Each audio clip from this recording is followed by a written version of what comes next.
Buenas noches, hermanos. Vamos a continuar con nuestra reflexión bíblica. Estamos hablando del libro del Éxodo. Y la semana pasada hablábamos del ataque que Dios le hace a Moisés, ¿no? Ahí habíamos quedado, no concluíamos, ¿verdad?, lo del ataque a Moisés. Veíamos solamente la primera etapa. Entonces vamos a releer ese episodio que considero que es importante, es interesante. Y entonces será Éxodo 4 del 24 al 26, ¿no? Entonces dice: durante el viaje en un albergue, Yahvé le salió al encuentro e intentó darle muerte. Entonces tomó Séfora un pedernal, cortó el prepucio de su hijo y tocó las partes de Moisés, diciendo: eres mi esposo de sangre. Entonces Yahvé lo soltó. Ella había dicho esposo de sangre por la circuncisión.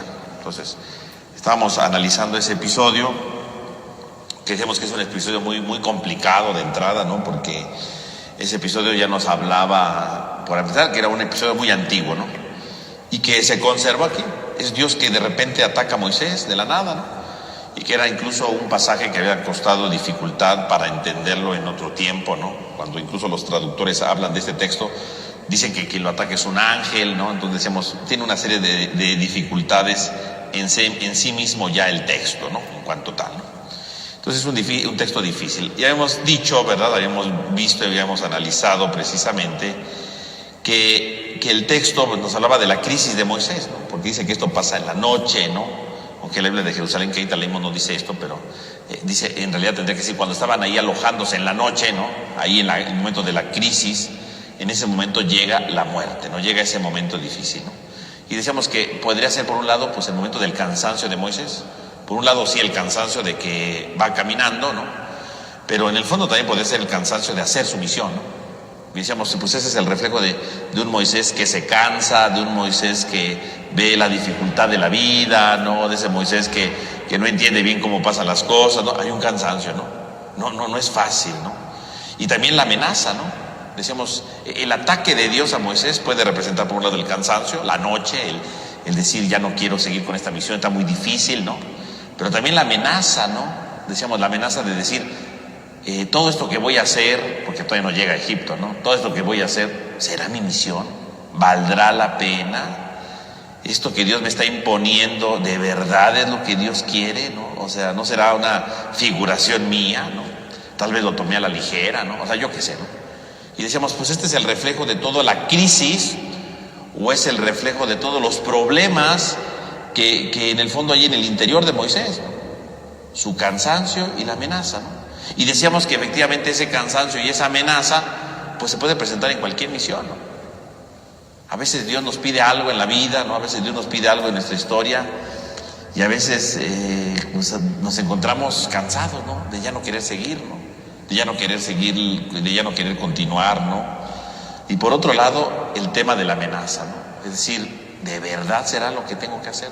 Eso es normal en la vida, ¿no? Incluso decíamos que a veces, ¿verdad?, a los 40 años, ¿verdad?, cuando uno va más o menos a la mitad de la vida, pues se presenta este cansancio de la vida, o esta amenaza de la vida, ¿verdad? Decir, ya no quiero seguir, ¿no? Y empieza toda una serie de problemas en algunos casos, ¿no? Y entonces estamos ante esa situación, ¿no? Es aquí donde comienza precisamente esta situación, ¿no?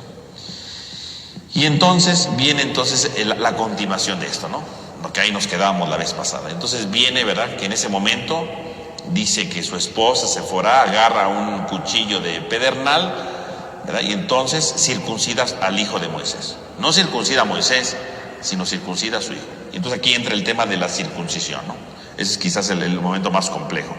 Y bueno, la circuncisión, recordemos que para los judíos, pues es precisamente, pues un símbolo muy importante, ¿no? Lo que los va a identificar a ellos como pueblo de Dios es precisamente la circuncisión. Eso es lo que los va a identificar.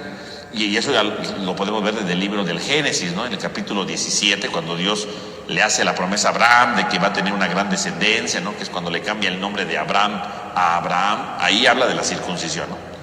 Y el tema de la circuncisión, por lo tanto, es un tema fundamental, ¿no? Es un tema central dentro del libro del Éxodo, ¿no? El tema de la circuncisión, ¿no?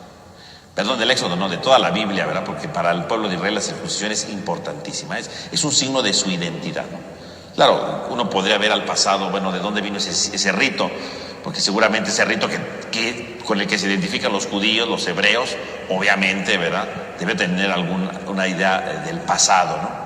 Algunos lo dicen que a lo mejor el rito de la circuncisión surgió tal vez como un rito de fertilidad en algunas culturas que influyeron a los hebreos. Bueno, puede ser, aquí no vamos a discutir de dónde pudo haber venido ese rito, ¿no? Aquí lo que interesa es que es un rito muy importante para hablar precisamente de la acción de Dios en su pueblo, ¿no? O de cómo el pueblo se identifica con ellos, ¿no? Entonces ahí está. Y entonces esto se ha prestado mucho para pensar dos cosas. Uno, ciertamente ningún pasaje anterior a este nos dice que Moisés esté circuncidado. Ciertamente ningún pasaje dice. Y entonces podría ser que Dios, dicen algunos, ¿no? Dios lo atacó pues porque no estaba circuncidado. Y entonces el ataque de Dios era como diciendo, te tienes que circuncidar, ¿no? Te tienes que circuncidar porque ¿cómo vas a ir a salvar a mi pueblo si no estás circuncidado? Entonces algunos dicen, tal vez se refería a eso. Obviamente no circuncidan a Moisés porque se supone que va camino a Egipto y circuncidarlo pues significaría que tenía que pasar un tiempo de convalecencia, ¿no? Y entonces en lugar de circuncidar a Moisés, circuncidan a su hijo, ¿no? Y entonces es como tomar el lugar, bueno, no podemos circuncidar ahorita a Moisés, se circuncida a su hijo, que es lo mismo, ¿no? Entonces, algunos lo ven así, ¿no? Otros dicen, no, Dios lo atacó porque su hijo era el que no estaba circuncidado. Seguramente Moisés sí, pero su hijo no estaba circuncidado. Entonces, como no estaba circuncidado su hijo, entonces efectivamente lo tuvieron que circuncidar. Bueno, ahí viene un problema, ¿verdad? Si era por el hijo o si era porque Moisés no estaba circuncidado. Y bueno, muchos dicen, sí es por eso, porque si nosotros nos damos cuenta, después de que circuncidan, ¿verdad?, al niño, ¿verdad?, ponen, ¿verdad?, lo que le quitan, ¿verdad?, al hijo, lo ponen sobre Moisés, como diciendo, quedó circuncidado a nombre de su hijo quedó circuncidado a nombre de él, ¿no? Y bueno, ahí vienen todos estos problemas. Obviamente, como es un texto muy antiguo y es muy cortito, no es muy explícito, ¿no? Ese es el verdadero problema de todo, ¿no? Es una verdadera dificultad, ¿no?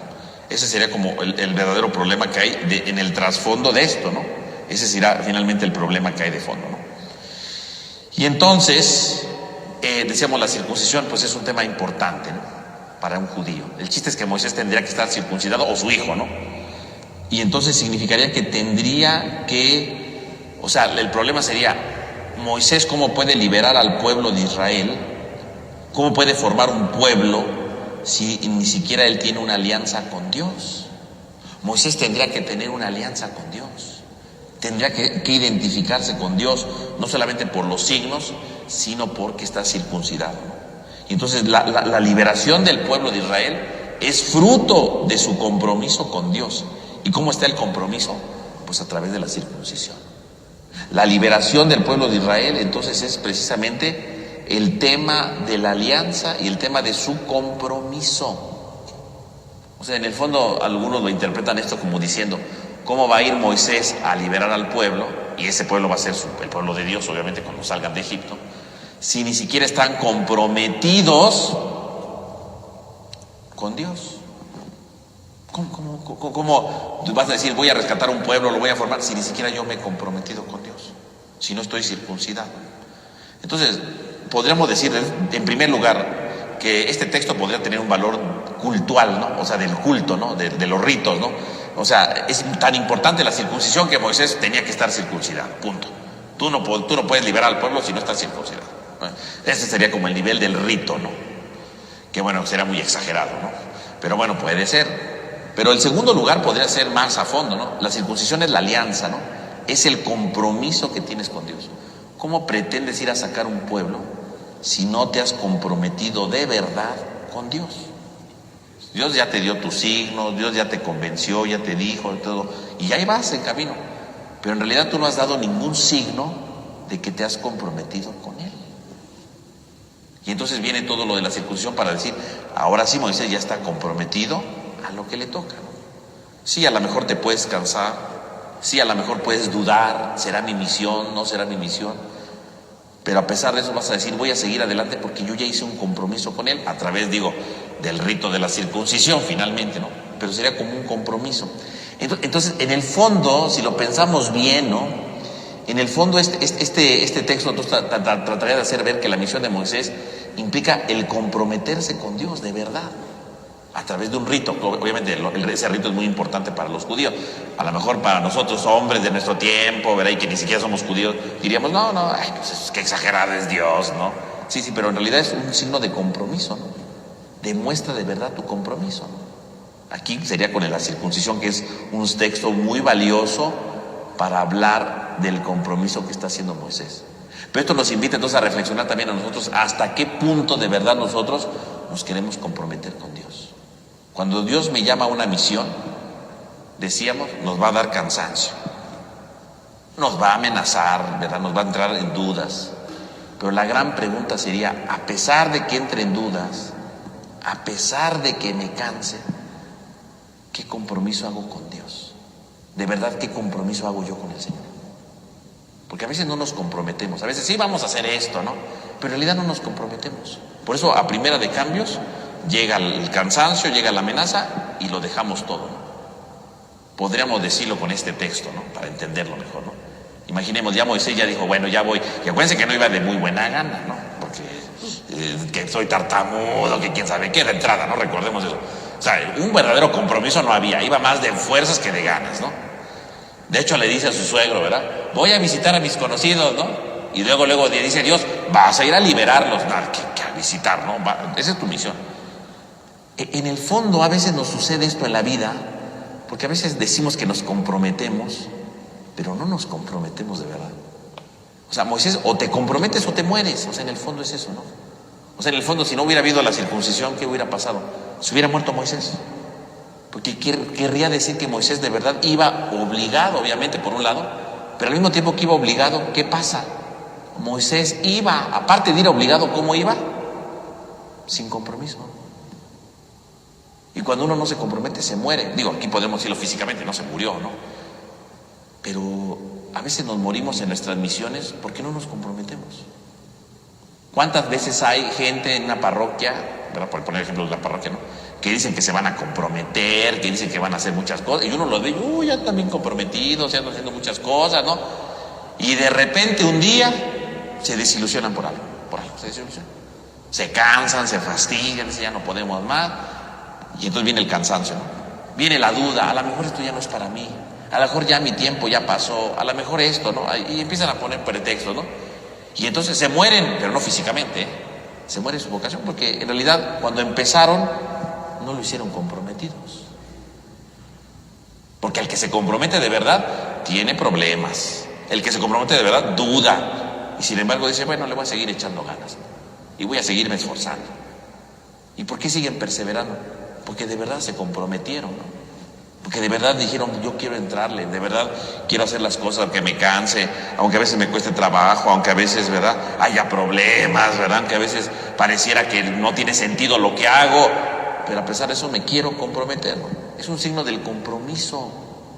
El problema es que a veces nosotros no nos queremos comprometer. Y a veces sí vamos muy bien, ¿verdad? Y va Moisés caminando. Y mejor puede, bueno, él no iba muy convencido, ¿no? Pero mejor podemos decir que en el camino se iba convenciendo, viene el panorama, ay, qué bonito, voy a ir a Egipto, voy a ver a mis amigos de la infancia, ¿no? A ver si se acuerdan de mí, ¿no? Etcétera, ¿no? Pero finalmente eso no es lo importante, ¿no? Moisés no tenía un compromiso. Y efectivamente una vocación que no tiene un compromiso con Dios, fracasa, ¿no? Fracasa. Porque en el fondo se muere la vocación, ¿no? O sea, aquí diría que Dios lo atacó y entonces se moriría, ¿no? Pero en el fondo hay un momento en la vida donde nos cansamos, donde nos amenazamos y entonces viene la decisión final. Cuando viene el problema, cuando viene la amenaza, ¿me comprometo con Dios o me muero? Esa sería como la crisis fundamental, ¿no?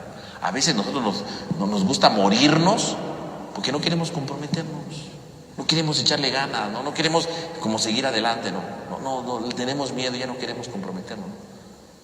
Y así ha pasado con mucha gente que vemos, ¿no? Decimos, ay, mira, era bien entregado, era bien eso, y de repente un día se acabó el compromiso, ¿no? Cuando llegó la crisis, no me comprometí. Siempre que alguien, por ejemplo, hablando de la parroquia, no hablando ahorita de una parroquia, ¿no?, que era muy comprometido y de repente se va, es porque llegó el cansancio, o llegó una amenaza, o lo que ustedes quieran. Y en ese momento, en lugar de comprometerse, ¿qué hizo? Se dejó morir. y se va de la parroquia. Y ya no hace nada, ya no quiere hacer nada. O incluso hasta odia a la parroquia, porque a veces odia a la parroquia, ¿no? Se dejó de comprometer. Y bueno, hablo ahorita de una parroquia, puede usted aplicarlo a otra cosa, ¿no? Por ejemplo, en el matrimonio, ¿no? En el matrimonio, ¿no?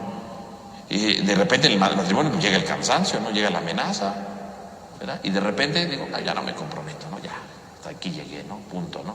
Ya me cayó mal, ¿no? El primer problema me echo para atrás, ¿no? Bueno, lo dejé morir, ¿no? Ya no me comprometí, ¿no?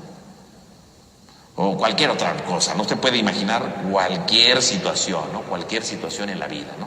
Cualquier cosa, cualquier misión que tenga en la vida, sucede, ¿no? Y a veces viene un problema, viene la amenaza, el cansancio y viene para abajo, ¿no? Y así sucede, ¿no? A veces en la vida. Cuando ya no queremos comprometernos, cuando ya no queremos echarle ganas, cuando ya decimos, ya no queremos. Y todo se derrumba, ¿no? Esa es la verdad, ¿no? Esa es la verdadera situación de todo, ¿no? A eso se refiere eso. Entonces, fíjense cómo entonces, ¿por qué se tuvo que circuncidar? Pues porque cuando llega va a haber cansancios, va a haber amenazas, crisis, pero aunque venga eso, ¿qué es lo que te queda? Pues comprometerte con Dios. Aquí representado obviamente por el tema de la, ¿cómo se llama? Por el tema de la circuncisión, ¿no?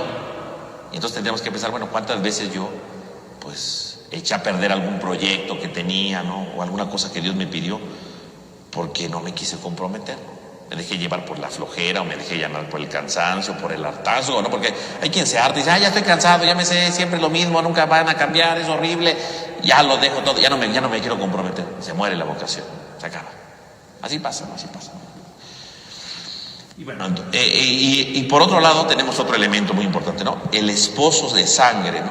Porque dice, ¿no? Dice su esposa Sephora, ¿no? Dice, lo circuncidó a su hijo, ¿verdad?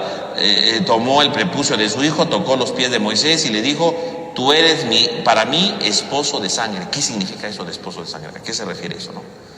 Esta es una expresión en la que, si nos damos cuenta, se une el tema de la circuncisión con el tema del matrimonio, porque dice esposo de sangre. Entonces, por un lado está el tema de la circuncisión, porque acaba de circuncidar a su hijo, y luego dice, eres esposo de sangre. Entonces está uniendo el tema del matrimonio, eres mi esposo, pero de sangre, con la circuncisión, ¿no? Entonces están relacionando dos ritos, el matrimonio con el tema de la circuncisión, la sangre, ¿no? Pero ¿qué significa eso de esposo de sangre? ¿A qué nos lleva a la idea o la consideración de ser un esposo de sangre, ¿no? Nos lleva entonces al tema de la alianza matrimonial, ¿no? La alianza matrimonial, es decir, ¿qué es lo que va a hacer Moisés a partir de ahora?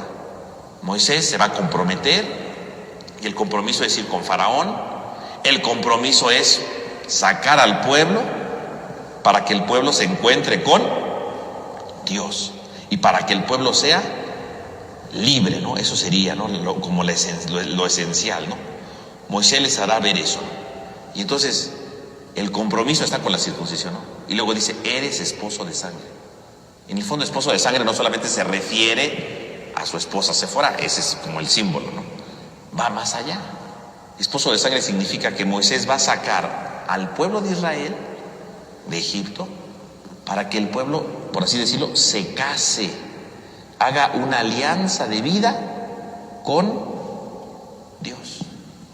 Eres esposo de sangre, quiere decir, tú por la circuncisión te comprometes a que ese pueblo que vas a liberar se convierta en esposo, en esposa de Dios. Ese pueblo tendrá que ser la esposa de Dios, ¿no? Tendrás que tener, tienes como misión que este pueblo que tú vas a sacar se junte, ¿verdad? Se una permanentemente con Dios, ¿no? Eso es lo importante, ¿no? Ahí está la clave de todo, ¿no? Moisés tiene que descubrir que su misión es precisamente liberar al pueblo para que haga alianza con Dios. Y así como hoy se compromete él con la circuncisión, así el pueblo saldrá de Egipto y se tendrá que comprometer, tendrá que hacer una alianza con Dios. Y eso es lo que va a pasar, ¿no? Porque cuando el pueblo de Israel sale, obviamente no lo circuncidan, pero ¿qué pasa en el desierto, no? En el capítulo 19 empieza todo el tema de la alianza, ¿no? Dios que hace una alianza con su pueblo, ustedes van a ser mi pueblo, ¿no? Y luego en el capítulo 20 vienen los mandamientos, ¿no? Que es la clave de la alianza. No matarás, no dirás falso testimonio, etcétera. ¿No? Empieza Dios a decir, no tendrás otros dioses fuera de mí. Fíjese qué extraordinario. Moisés, antes de llegar al pueblo, se circuncida, ¿no? Bueno, su hijo, ¿no? A nombre de él. Porque Moisés se quiere comprometer con Dios, se tiene que comprometer ante la crisis. Y entonces cuando el pueblo de Israel sale, se enfrentará a la crisis y el pueblo ahora también tendrá que hacer alianza, no con la circuncisión, va a hacer alianza porque el pueblo ahí, delante de él, se va a comprometer.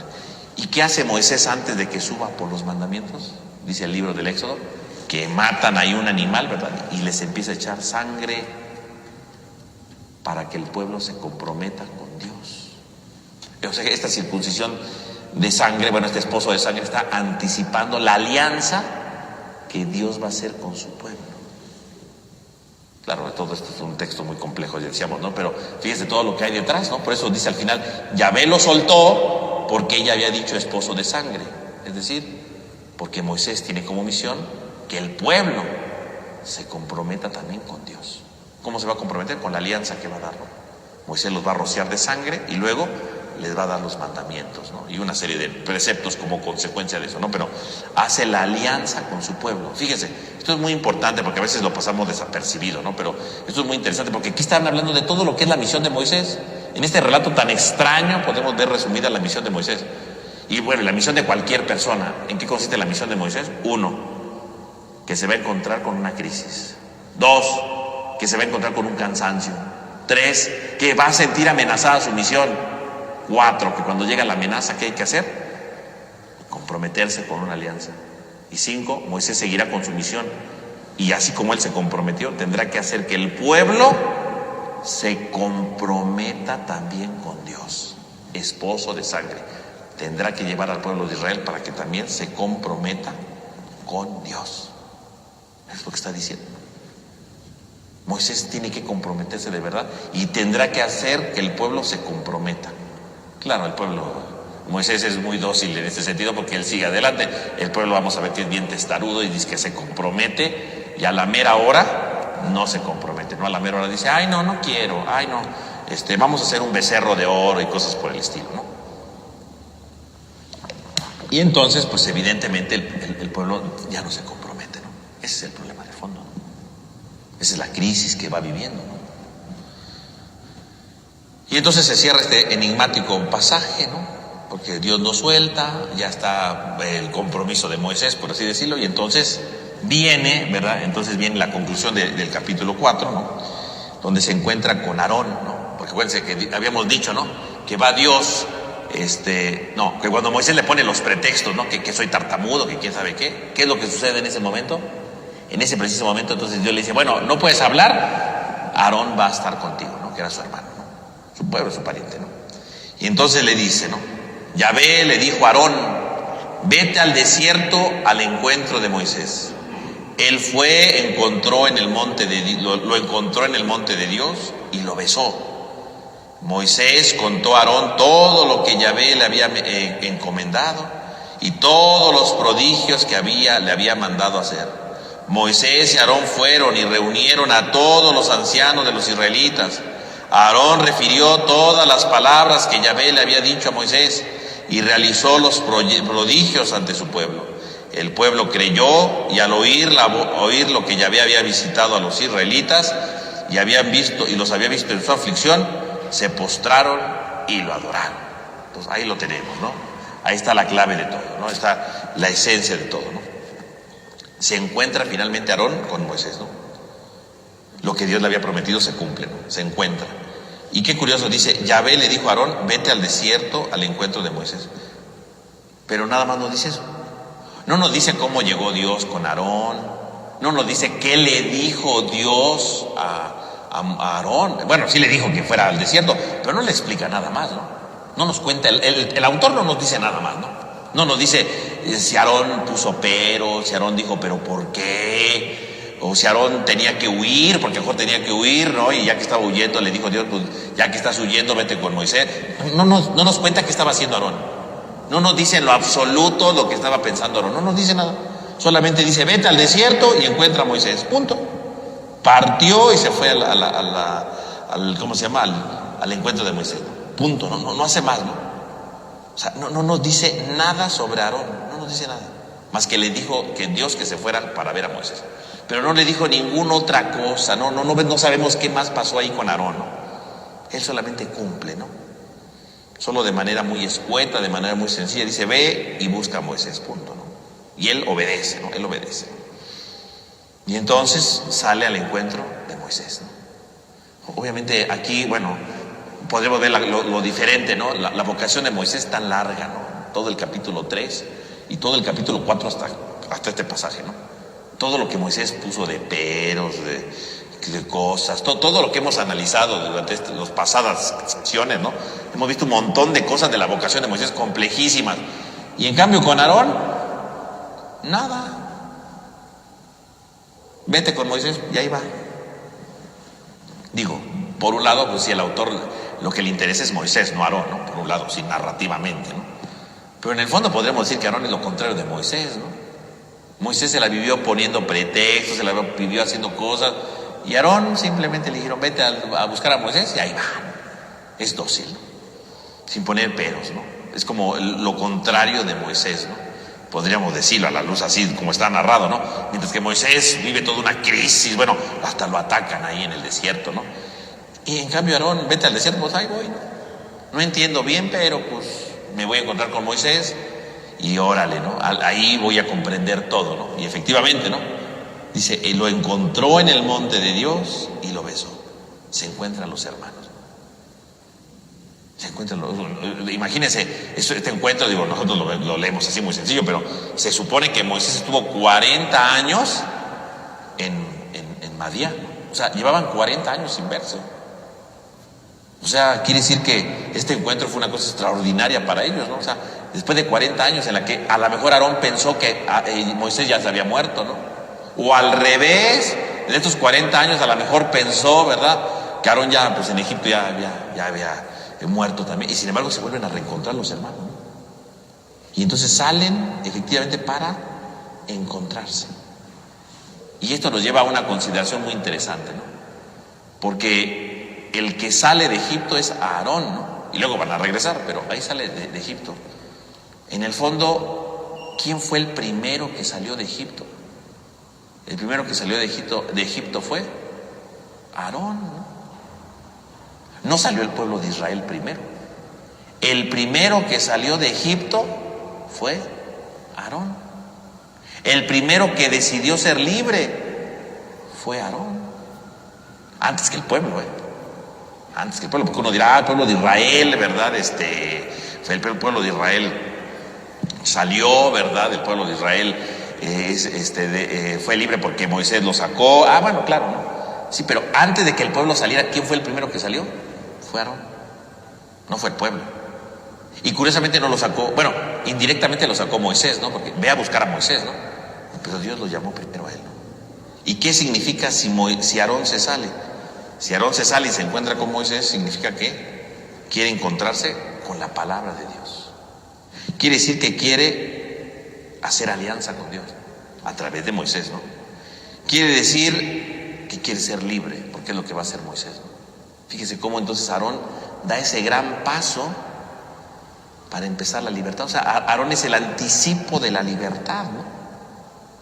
Es el anticipo de esta liberación profunda, ¿no? Y entonces quiere decir que él es el anticipo de todo lo que el pueblo va a hacer, ¿no? Y fíjese cómo Aarón es dócil en este momento a todo. Vete al desierto y ve a Moisés. Se sale, lo encuentra.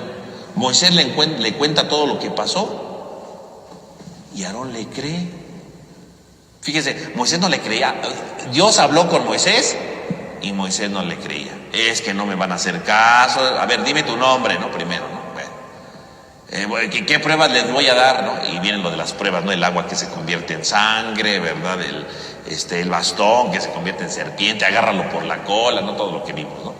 Es que no sé hablar. Bueno, tu hermano Aarón va a estar contigo. O sea, Dios poniéndole todo, ¿no? Todo. Porque Moisés pretexto tras pretexto tras pretexto, todo, ¿no? Todo, puros pretextos. Y Aarón, ningún pretexto. Vete al desierto, ahí va al desierto. Moisés le cuenta todo lo que Dios le dijo y le creyó. No le dijo a Aarón, ya poco sí es cierto, ¿no? Para mí que te drogas o algo. No le dijo nada de eso, al contrario, le creyó de inmediato. Y dice, vamos al pueblo, vamos a regresarnos a seguirlo y vamos a ver a los ancianos del pueblo. Fíjese, Aarón es un hombre Aquí en esta parte es un hombre extraordinario, ¿no? Ya después se va a pelear con Moisés, ¿no? Pero aquí es un hombre extraordinario, ¿no? Es todo lo contrario de Moisés. Ningún pretexto, nada. Se pone en camino, Moisés no quería, ¿no? Le dan signos, Moisés no quiere creer. Moisés ni siquiera le da los signos, le cuenta y le cree. O sea, aquí es todo lo contrario, ¿no? Y es precisamente porque es todo lo contrario, es que le va a ayudar a Moisés para poder llevar a cabo su misión, ¿no? Y va con los ancianos del pueblo, ¿verdad? Les hace las señales más bien dicho, ¿no? Y a partir de ese momento se transforma todo, ¿no? Los ancianos creen, ¿verdad? Y dice entonces, al ver esto, dice, se postraron y lo adoraron. Adoraron no a Moisés, ¿no? Sino a Dios, o sea, le creen a Moisés. Dios está contigo. Le creen realmente, Dios está contigo. Y entonces el pueblo está convencido. Moisés tiene que ir con Faraón. Y entonces empieza, ¿no?, el encuentro con Faraón, ¿no? Dice, capítulo 5 ya, ¿no? Dice, después Moisés y Aarón se presentaron a Faraón y le dijeron, así dice Yahvé, Dios de Israel, deja salir a mi pueblo para que celebre la fiesta, o para que sirva la fiesta, ¿no?, en mi honor en el desierto. Respondió Faraón, ¿y quién es Yahvé para que yo deba hacerle caso? ¿Para que yo deje ir a Israel? Yo no conozco a Yahvé y no lo voy a dejar salir. Ellos le dijeron, el Dios de los hebreos se nos ha aparecido. Permite pues que hagamos un viaje de 3 días al desierto para ofrecer sacrificios a Yahvé nuestro Dios. Si no, nos castigará con la peste o con la espada, ¿no?, con la guerra, vaya, ¿no? El rey de Egipto les replicó, Moisés y Aarón, ¿por qué quieren apartar al pueblo de sus trabajos? Vuelvan a sus trabajos. Y añadió Faraón, ahora que son más numerosos que los nativos del país, ¿quieren interrumpir sus trabajos? Bueno, y entonces ahí está, ¿no?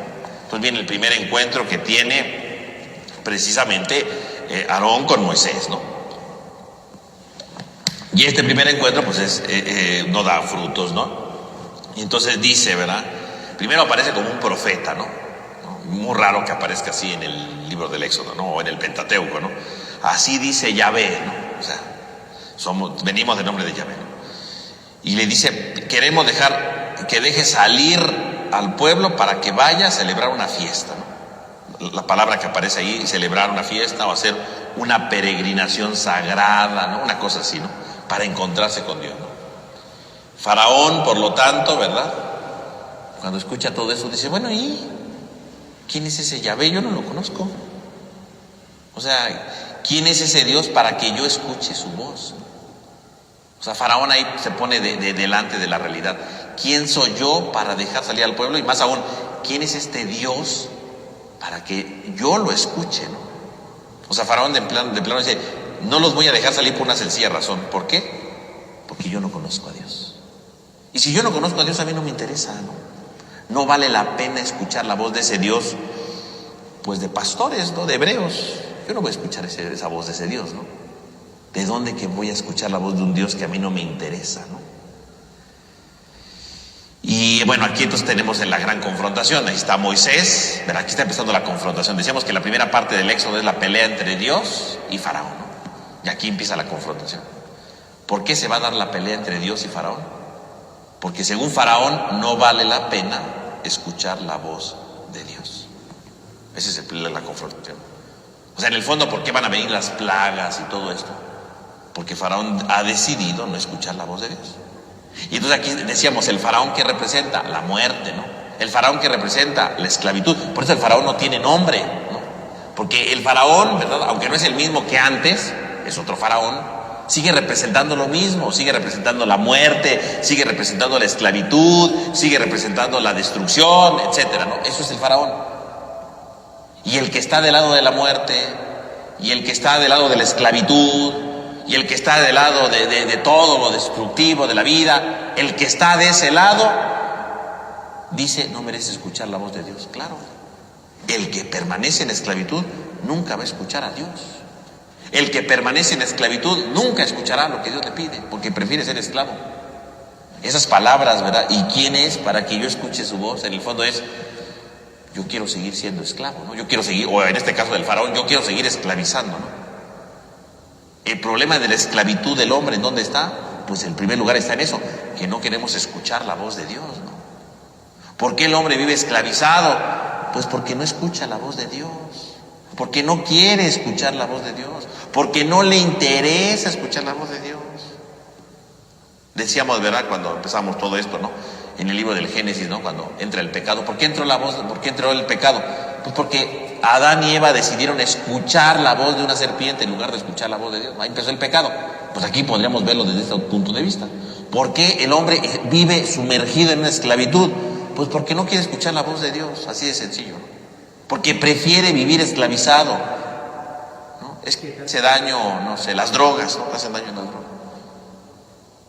Y entonces uno dice, no, pues no quiero escuchar la voz de Dios, no quiero escuchar la voz de mi conveniencia, la voz de mi vicio, la voz de mi autocomplacencia, ¿no? Porque las drogas me hacen sentir bien, ¿no? Vivo esclavizado porque no quiero escuchar la voz de Dios. Que la voz de Dios se oye en primer lugar con su familia, ¿no? Hijo, no te drogues, hijo, no hagas lo... Y decimos, no quiero escuchar la voz de Dios. ¿Quién es ese Dios para que escuche su voz? Esa frase del faraón, pues la decimos muchos, ¿no?, cuando estamos esclavizados a cualquier cosa, ¿eh? ¿Quién es ese Dios para que escuche su voz, ¿no?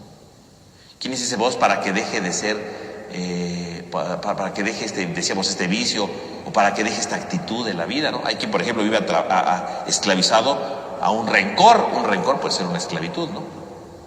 Porque, ¿y cómo sabemos que hay un rencor es una esclavitud? Cuando han pasado años y sigo de rencoroso con lo mismo, bueno, pues eso es una esclavitud. Y cuando alguien le dice, ya, perdónalo, ya esto, y yo digo, no, yo no lo voy a perdonar, después de todo lo que me hizo, no se merece el perdón. Eso es lo mismo que decir, ¿y quién es ese Dios para que yo escuche su voz? ¿Quién es el perdón? Para que yo escuche la voz del perdón. ¿Quién es la misericordia? Para que yo escuche la voz de la misericordia. ¿Quién es? Yo prefiero seguir en mi rencor, ¿no?, y amargándome ahí, ¿no? Eso es otra esclavitud, ¿no? O bueno, vamos a una esclavitud más sencilla, la pereza, ¿no? El no quiere hacer nada, ¿no? Todo me da flojera, no quiero levantarme, no quiero ayudar, no quiero hacer nada. La pereza, muy sencillito, ¿no? Y la gente me dice, ya, no seas tan flojo, ya, anímate, haz las cosas, o hazlas bien, mira que todo lo haces mal, mira que lo haces de mala gana y no salen como deberían. Y ¿qué dice la gente? Ay, no, yo así soy, yo no le voy a echar ganas, yo ahí como vayan saliendo las cosas. Es lo mismo que el faraón dice, ¿y quién soy yo para escuchar esa voz? ¿Quién soy yo para cambiar mi actitud de pereza? ¿Quién soy yo para transformar mi vida? ¿Quién soy yo para escuchar la voz de Dios? O sea, o me pongo del lado de Dios para escuchar su voz y empezar a escuchar el proyecto de libertad que trae, o me pongo del lado del faraón y digo, ¿quién es ese Dios para escuchar su voz? El que escucha la voz de Dios camina a la libertad, ¿no? El que no escucha la voz de Dios camina hacia la esclavitud. Cualquier esclavitud que yo tenga es porque no he querido escuchar la voz de Dios. Que a lo mejor me la sé, porque el faraón ya la escuchó, ¿no? Ya le dijo Moisés, deja salir al pueblo para que vaya a darle culto a Dios, ¿no? Para que sirva a Dios allá en el desierto, ¿no? Y faraón dijo, no, yo no los voy a dejar salir. ¿Quién es ese Dios? Yo no lo quiero dejar salir. Ya escuchó la voz, ¿no? Y bueno, todas las plagas va a ir Moisés, le va a decir, y faraón no va a querer. Y le van a repetir y a repetir y a repetir y a repetir. Y faraón va a decir, no y no. ¿Y por qué? Porque no quiere escuchar la voz de Dios. Y así cuando viene una esclavitud, ¿verdad?, le repiten y hay tantos signos, ¿no? Así, y ahí son las plagas, obviamente, ¿no?, con todo su colorido simbólico que analizaremos de manera general, ¿no? Pero ahí están todas las plagas. Pero en el fondo, o sea, porque las plagas no son castigos de Dios, ¿no? Que quede claro eso, ¿no? O sea, son todas las advertencias, toda la voz de Dios que te dice, mira, estás trayendo desgracia en tu vida, ¿no? Esas son las plagas, si lo piensan bien. Las plagas sí son cosas que afectaron a Egipto, ¿no? Pero afectaron a Egipto porque el faraón no oye la voz de Dios, ¿no? Es como el que se droga, ¿no? Ya cambia, te estás volviendo más agresivo, ¿no? Y se vuelve más agresivo y de repente golpea a alguien de su familia. Es como una plaga, ¿no? No van a decir, ay, es que el golpe que le dio es un castigo de Dios. No es un castigo de Dios, es algo que yo provoqué por no escuchar la voz de Dios. Es que mi salud está disminuyendo. Esa es otra plaga. Allá habla de las moscas y eso, ¿no? Pero uno dirá, me estoy enfermando más. Pues sí, porque te drogas, la droga te está lastimando. No, yo me quiero seguir drogando. No escuchas la voz de Dios. Aunque vengan las plagas, aunque vengan los golpes de la vida, dices, yo quiero seguirme drogando. Bueno, es tu problema, ¿no? O sea, todas las plagas, ¿no?, que vamos a estudiar brevemente, ¿no?, en el fondo, que eso no son castigos de Dios, porque a veces los interpretamos, ay, Dios castigó a Egipto. No. Las plagas las provocó el mismo faraón.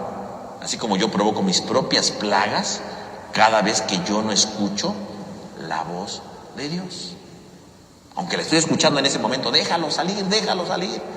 No quiero. No vale la pena tu mensaje. No vale la pena tu transformación. No vale la pena lo que me dices. Y no queremos escuchar la voz de Dios.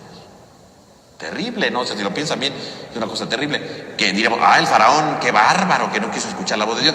Dejen al faraón, nosotros a veces no queremos escuchar la voz de Dios. Y ahí vienen las plagas. Y a pesar de eso, no queremos escuchar la voz de Dios. Y al final el faraón dice, bueno, pues dejen de dar plata, porque seguro ustedes son de esos trabajadores y quieren aquí amedrentar. Vayan y trabajen. O sea, el faraón todo lo ve desde el punto de vista del trabajo, ¿no? Vayan y trabajen, dejen de estarme dando lata, ¿no? Ustedes quieren ir a celebrar una fiesta allí 3 días al desierto, porque ustedes no quieren trabajar tan de flojos, ¿no? Y no escuchó la voz de Dios. Y no solamente no escuchó la voz, sino vino lo peor, ¿no? Dice el libro del Éxodo, ¿verdad? Que ya habíamos dicho al principio cuando empezamos a hablar del Éxodo esto, ¿no? Pero así lo podemos leer, ¿no? Dice, aquel día el faraón ordenó a los capataces y a los escribas, no les provean como hasta ahora de la paja al pueblo para hacer los ladrillos, que vayan ellos mismos a recogerla, pero que hagan la misma cantidad de ladrillos que hacían antes sin disminuir nada. Son unos perezosos que andan diciendo, vamos a ofrecer sacrificios a nuestro Dios. Abrúmenlos con trabajo para que estén ocupados y no hagan caso a palabras mentirosas. Salieron pues los capataces y los escribas, ¿no?, y dijeron al pueblo, así dice Faraón, ya no les daré más paja. Vayan ustedes a recogerla donde puedan, pero no disminuirán su cantidad de trabajo. El pueblo se dispersó por el país de Egipto para recoger paja. Los capataces los apremiaban diciéndoles, terminen la tarea impuesta por a cada día, como cuando se les proveía la paja, y castigaron también a los inspectores israelitas que habían sido nombrados por los capataces del faraón, diciendo, ¿por qué no han hecho ni ayer ni hoy la misma cantidad de ladrillos que habían hecho antes? Entonces los inspectores israelitas fueron a quejarse al faraón, ¿por qué nos tratas así a tus siervos? No se provee de la paja para tus siervos y sin embargo insisten que hagamos la misma cantidad de ladrillos y se nos castiga a tus siervos. El faraón le respondió, holgazanes, son ustedes unos holgazanes, por eso dicen vamos a ofrecer sacrificios a Yahvé. Ahora pues vayan y trabajen, que no se les proveerá de paja, porque ustedes tienen que entregar la misma cantidad de ladrillos. Entonces ahí viene el castigo del faraón, ¿no? Entonces el faraón se enoja porque para él, el que quieran ir a rendir culto a Dios es un signo de flojera, ¿no? Porque según Moisés le dijo que 3 días de camino al desierto y luego 3 días de regreso, ¿no? Entonces serían como 6 días, una semana sin ladrillos, pues es mucho, ¿no? O sea, como que no vas a trabajar, ¿no? Entonces, si ustedes se dan cuenta, todo esto es la cuestión de la paja. ¿Por qué el castigo es la paja? Porque cuando ellos hacían ¿cómo se llama? Los ladrillos, ¿verdad? Ellos lo mezclaban, ¿cómo se llama? La masa, ¿no? El limo negro que estaba ahí en los canales, con la paja, porque la paja lo que hace es darle más consistencia al ladrillo para cuando lo ponen al sol y se seque, agarre la forma, ¿no? Digámoslo así, ¿no? La paja hace más espesa ¿cómo se llama? La masa para que pueda agarrar la forma, ¿no? Si no tiene paja, pues entonces no puede agarrar la forma del ladrillo, ¿no? Porque se empezaría como a sumir, ¿no? Lo que le da forma, lo que le da consistencia a toda la masa es la paja. Por eso es que está el problema ahí, ¿no? Entonces, sin paja no pueden hacer el número de ladrillos. Entonces dice, ¿quieren paja? Vayan a recogerla, ¿no? vayan y recojan la paja. Y entonces, ¿qué significa vayan y recojan la paja? Pues cánsense más, ¿no? Porque cuando llegaban los egipcios les daban la paja, agarraban las herramientas, ponían la paja y iban mezclando, iban haciendo sus ladrillos ahí mismo, en su lugar donde vivían, ¿no? Pero en el momento que le dicen no les vamos a dar paja, ellos saben que sin paja no pueden hacer los ladrillos. Entonces tienen que salir a buscar la paja en otros lados. Y entonces al buscar la paja, pues es más tiempo, ¿no? No es lo mismo que me lleven la paja, me levanto en la mañana, saco, verá, mi material, lo coloco la paja, voy armando mi ladrillo, los voy poniendo para que se vaya secando al sol, ¿no? Y al día siguiente otra vez, pero si no tengo paja, cuando me levante no puedo empezar a hacer los ladrillos. ¿Qué tengo que hacer? Ir a buscar paja. ¿El castigo en dónde está? El castigo está en que los mandan a buscar paja. Y entonces tienen que cansarse más. Y entonces tardan más en hacer los ladrillos. Porque si en toda la mañana hacían los ladrillos, en la tarde ya descansaban. Pero si ellos tienen que ir a buscar paja toda la mañana, cuando ya alcanza la paja, tienen que hacerlos en la tarde, ¿no? O sea, están trabajando de más. Porque ahora tienen que hacer dos trabajos: buscar la paja y hacer los ladrillos. Y ya no descansan igual, ¿no? Y además, si no consiguieron suficiente paja, no pueden hacer la misma cantidad de ladrillos. Entonces imagínense, ya es de la tarde y no hice los ladrillos que me tocaban porque me faltó paja, estoy en problemas, ¿no? Y por eso empiezan todos los problemas y todas las dificultades y todos los castigos que les empiezan a imponer. ¿Por qué? Porque no hacen los números de ladrillos, ¿no? Y por eso van los hebreos y dicen, ¿por qué nos castigas así? Y entonces el faraón se enoja y dice, ustedes son unos flojos, ¿por qué no quieren hacer nada? Holgazanes, ¿no? Holgazanes, le dice holgazanes, ¿no? O sea, ustedes no hacen nada. Pero en el fondo es porque el faraón no quiere que vayan a darle culto a Dios, ¿no? Y ustedes se dan cuenta, fíjense, como Moisés dice, danos permiso de ir a darle culto a Dios. Y el faraón dice, no, vayan y trabajen, ¿no? El culto de Dios contra el trabajo. El faraón lo que quiere es el trabajo. Moisés le pide al faraón que le permita al pueblo un servicio cultual. Y en cambio el faraón quiere un trabajo servil, ¿no? Vayan y hagan los ladrillos, ¿no? Entonces, culto contra trabajo, servicio cultural contra trabajo servil, ¿no? Ahí está la confrontación, ¿no? El que esclaviza solamente piensa en el trabajo. El que vive la libertad se encuentra con Dios, ¿no? En el culto, en el servicio del culto, ¿no? En el encuentro con Dios, ¿no? Ahí está todo. Fíjense cómo entonces ahí está la confrontación. Y entonces, como no salen las cosas, pues se van a ir a quejar con Moisés, ¿no? Y quejándose con Moisés, pues va a empezar entonces ahora sí la batalla, ¿no? Bueno, batalla entre comillas, ¿no? La lucha entre el faraón y Dios, ¿no? Con lo de las plagas, ¿no? Pero bueno, de eso hablaremos ya, Dios mediante, pues la próxima semana, porque ahorita pues ya acabó el tiempo, ¿no? Entonces vamos a terminar con una oración. En el nombre del Padre, del Hijo, del Espíritu Santo. Amén. Te damos gracias, Señor, porque nos permite reunirnos en este día. Te pedimos por cada uno de nosotros para que nos ayudes a reconocer tu presencia. Nos ayudes que cuando llegue el cansancio o llegue la amenaza, podamos efectivamente comprometernos contigo. Danos la fuerza para comprometernos y saber que a pesar de las adversidades, contaremos siempre con tu presencia misericordiosa. Te lo pedimos a ti que vives y reinas por los siglos de los siglos. Amén. En nombre del Padre, del Hijo, del Espíritu Santo. Amén. Que tengan todos ustedes una buena noche, que descansen.